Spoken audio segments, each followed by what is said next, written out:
So the latest news to come out of the live-action Avatar The Last Airbender production camp is that they want to appeal to the GOT audience. And I'm like, do they know what they're remaking? Because what the actual... With the latest news that have been coming out about Avatar The Last Airbender live action, my excitement for it has just been dwindling. The trailers were really good. They were really promising because it looked like they stick to the law, but it shows, or rather just confirms why, probably the reason why the original creators left the show, because whatever they are creating based on the news that they are releasing is something completely different. They are appealing to a GOT audience. Game of Thrones and Avatar The Last Airbender, those are two different IPs. They are not even in the same spectrum. They are both amazing shows. Well, GOT was a great show from season 1 to season, I think, 6 or 5. They are both amazing shows, but different, completely different shows. And I don't even know if they know this, but Avatar The Last Airbender was on Nickelodeon. It wasn't on HBO, please. There's a stark difference between the two. And GOT did not care about sexism and all those things. It brought out whatever it needed to bring out. So why would you shave off? For a minute, let's just assume they want to appeal to a GOT audience.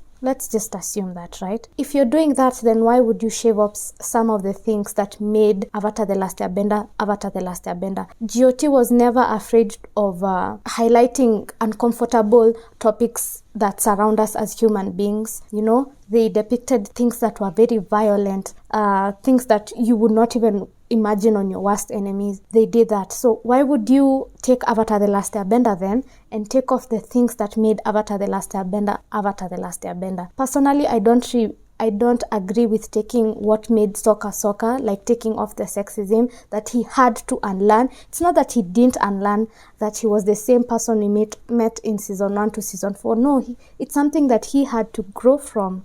So taking that element from him, what growth are you going to give this character? If your character is just perfect and awesome from the very beginning, then what lessons are they supposed to learn? You're just going to make people hate this character for nothing. The other thing they want to change is Aang's character. Aang is what carries the show. Aang, it's called Avatar The Last Airbender. He was the last airbender for a very long time before he had Tenzin, right? So they want to take that element of him being a kid and just making him straight business. So I don't know if that's where the GOT aspect comes from, but that is just killing that character, assassinating that character. I'm not even joking. That's assassination of character in each and every aspect. The reason why Aang was lost, or rather stuck in an iceberg, is because he didn't want to take on the responsibility of being the Avatar. He just wanted to be a kid. We saw how when the news broke of him being the Avatar, kids stopped playing with him because he had an added advantage and he couldn't take the pressure. That's why he ran off. That's why even in season 1, the first thing he asks Katara after emerging from the iceberg is, can you teach me penguin sliding? As in, he's a child, he's a kid. When you take that element from him, you just kill the Aang that we know. Aang was fascinated by silly things, and that's why they clicked so much with Sokka, because they were both very childish. They did very childish things, you know. Even the jokes that they ran, they usually played off each other. So if you take that aspect of Aang, it just takes it away, because the reason why they ended up meeting the Kyoshi warriors is because Aang just wanted to show off to Katara and just swim with some fish before meeting the Unagi. So if you take that element, how are they then going to meet Kyoshi? I don't know. Because I remember in the very first episodes, when Zuko was trying to track Aang down, he was like, he's like a master of manipulation. You can't know his next move. And just juxtapositioning to the next shot of them, of the Team Avatar, just doing weird rounds to just fulfill that element of him being a kid. He wasn't like a master mover, or he wasn't like a master in anything. He was just a kid. He just wanted to be a kid at the end of the day. As much as he was training to defeat Ozai, you also saw the elements of him just wanted to sit back, him just wanting to relax and just enjoying other people's company. So you taking that away from him, yes, he had the drive, but he is also a child. Remember that Aang is only, I think, 10 or 12. I think he was 12. So him being just a serious 12-year-old will not make any kind of sense. Nothing. It's like making Zuko good from the beginning. We wouldn't see that great character arc. At this point, I think they will even make Zuko good from the beginning, which will really cheapen the payback that we actually get to see from season 2 to season 3, you know? These people have been exhausting me. They are also trying to change the elements of Katara. It's like they are going on an assassination of character spree. They are taking Katara's gender issues away. And I'm like, Katara had to prove to herself. She came from a tribe, just like Sokka, who didn't believe women could amount to a lot of things. And that's why she proves to her brother that she's more than just a person who runs home errands and takes care of people. She's also a fighter. She gets to prove to Master Paku that she cannot only be a healer, she can be so much more than that. The reason why Katara is considered one of the strongest waterbenders is because she's multifaceted. She's a very great fighter. She's a healer, something that is not regular around or amongst waterbenders, and she also ends up becoming a blood bender, you know? So taking that element of her not having to prove herself to the world or other people from her tribe that women are actually more than just basic healers and caregivers, that takes away from these characters. I don't know. I'm very, very upset because it does not make any sense.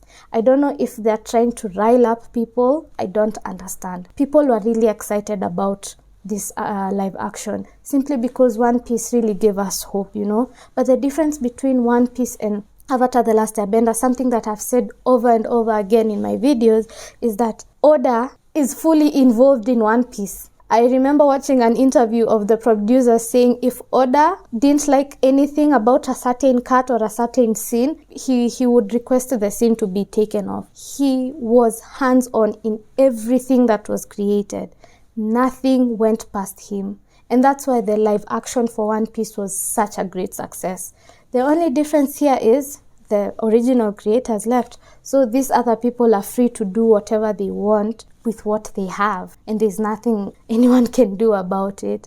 It's really sad. And as much as I would say take this with a grain of salt, what Hollywood has shown us is that they are willing to take anything that has been created with so much passion and ruin it with the politics that they have allowed in Hollywood. When people are watching things, they don't care about politics. They just want to be entertained. They want to see their characters grow. They want to see art being depicted as it should be, you know. So that is why it's such a great disappointment. I usually am not a big fan of live actions because they defeat the purpose. I'm usually like, create new things, create new IPs. But from what One Piece showed us is that when a live action is done well, you can also create buzz around it and create a new audience, and that new audience to now watch the original animated show or the original anime. I had so much hope in this one. I was not waiting to hate on it or anything. I had hope because the casting was done right. I feel like the VFX, the action, everything about the practical things is way better than what Shyamalan did. But if they change the aspects of the storyline, or rather the aspects of the characters that we have fallen in love with, it will ruin it. It will ruin the show. And I'm not saying that Avatar The Last Airbender is only for kids. No. As much as it was directed and marketed for kids, it can be consumed by anyone. As I usually say, Avatar The Last Airbender is one of those shows that you enjoy as a kid, but also really get to enjoy and see its real deep meaning as an adult. I enjoyed watching Avatar The Last Airbender as a kid, but really got to really enjoy it, and it became a comfort show because of the meaning behind so many things that happened with different characters. I usually say I related most with Zuko because he's so flawed, and a lot of us are, but he gets to show us that there is redemption if you finally make that choice to redeem yourself, you know. And yeah, I don't know, I'm really disappointed. I wish they would stop talking, you know. Sometimes it's good not to say anything. It's just better to be silent, because I feel like now they are ruining it. People enjoyed the trailers, but now with this news that is now coming out, people are now confused, because they're like, we were really excited about this, but now we don't even know whether we should be excited or not. It's just a mixed bag of emotions and everything. Anyway, we'll keep a close eye on everything that they're going to release. And as I've said before, I'm doing breakdowns on character breakdowns rather. I'm doing episode breakdowns, highlighting episodes that I really loved. Doing a video also focusing on why I preferred season 2 to the 3 seasons out. And yeah, and just doing parallel stuff. And I think immediately after the live action comes out, I also want to get into the Legend of Korra. I wanted to say Korra, The Last Airbender, Legend of Korra. Legend of Korra was also really good. I feel like it's usually dogged on a lot, but I believe Korra was also done really, really well. I feel like its only downfall was a couple of things.